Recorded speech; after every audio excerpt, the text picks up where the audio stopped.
5 أسباب تخلي الإنسان يخاف من الموت، سأذكر كل سبب وعلاجه.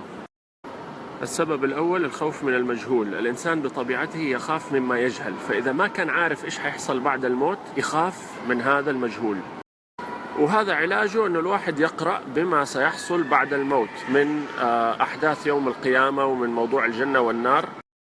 وهذه واحدة من أسرار الإكثار من ذكر الجنة والنار في القرآن الكريم للتعريف بهذا المجهول وعلاج هذا الخوف. السبب الثاني الخوف من فراق الأحبة، الأهل، الأصدقاء، الأقرباء. الفراق مؤلم، وعلاجه بتذكر أنه ترى هذا فراق مؤقت. يوم القيامة يوجد لقاء مرة أخرى، والجنة لقاء أبدي. لذلك الصحابي عند الموت قال: غدا نلقى الأحبة محمدا وصحبه، فذكر نفسه بلقاء الأحبة بعد الموت وليس الفراق. السبب الثالث الخوف من ألم الموت نفسه، يعني عملية الموت نفسها خوف أنها تكون مؤلمة، وهذه أنا بالنسبة لي أكثر شيء يخوفني أنا تحديدا من الموت، الخوف من العملية نفسها حقة الموت. وعلاجها من أمرين: أولا قراءة الأحاديث التي تتكلم عن نزع الروح وكيف أنها عملية ميسرة جدا للمؤمن.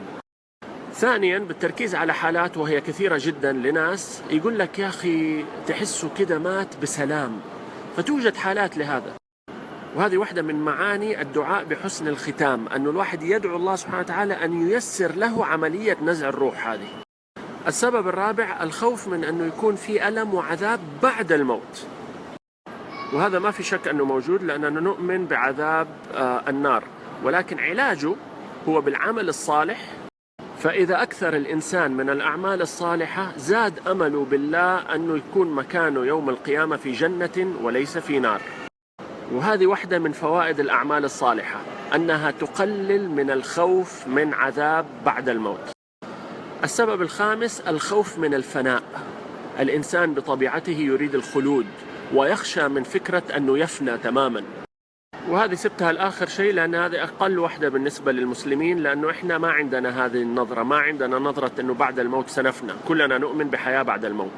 وهذا السبب هو واحدة من أسرار ضرورة الإيمان باليوم الآخر، وليس فقط الإيمان بالله، لازم بالله واليوم الآخر، فكرة حياة بعد الموت.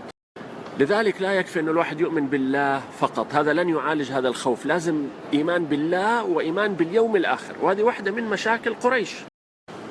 أهل قريش كانوا يؤمنوا بالله سبحانه وتعالى، ولكن كانوا ما هم مؤمنين بفكرة البعث، وهذه واحدة من الإشكاليات في عقيدتهم.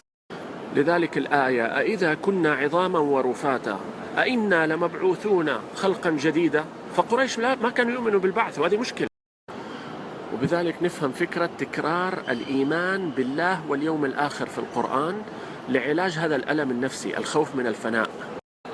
وهذه واحدة من أكبر نعم الإسلام، أنها تعالج قضية يعاني منها كل البشر، الخوف من حتمية الموت.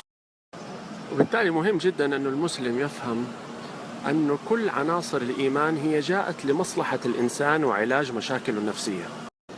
يعني الله سبحانه وتعالى هو الذي خلق الإنسان، وبالتالي هو اللي عنده الدواء لأمراض هذا الإنسان.